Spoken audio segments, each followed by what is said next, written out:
Une véritable rage de vaincre. Pour son entrée dans le 6 Nations, l'équipe de France veut marquer les esprits et pour cela, elle s'attaque à l'Angleterre, grande favorite du tournoi.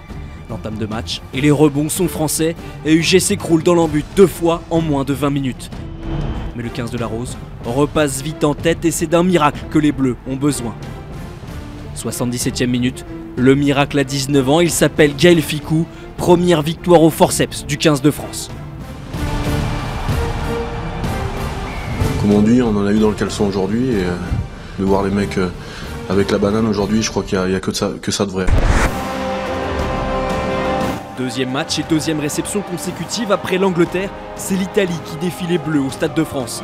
Mais plutôt que de continuer sur leur lancée, les hommes de Philippe Saint-André se contentent de jouer 20 minutes et il faut 3 exploits individuels pour que la France prenne le large.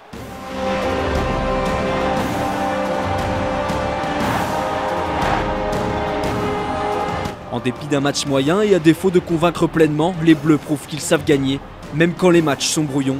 Score final 30-10. J'en ressors déjà une deuxième victoire d'affilée. Ça nous était pas arrivé depuis 2012. Dans la chaleur de la nuit galloise, fin des espoirs de grand chelem pour cette équipe de France.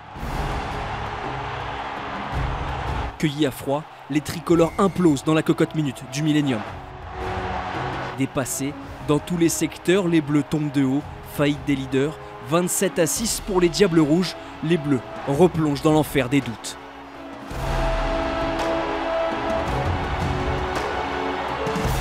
Il va falloir énormément se remettre en question parce que aujourd'hui il y a des joueurs qui n'ont pas joué au niveau qu'ils auraient dû être.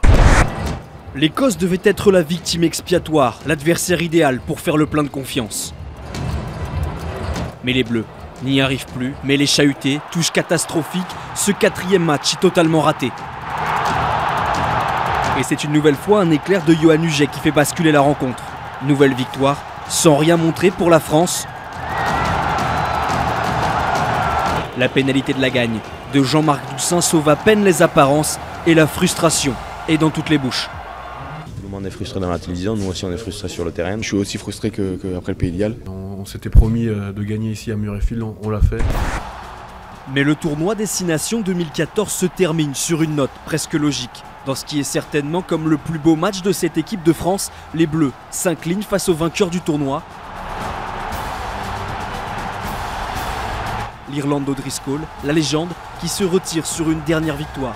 Les Bleus, eux, terminent à la 4e place, 2 places de mieux qu'en 2013.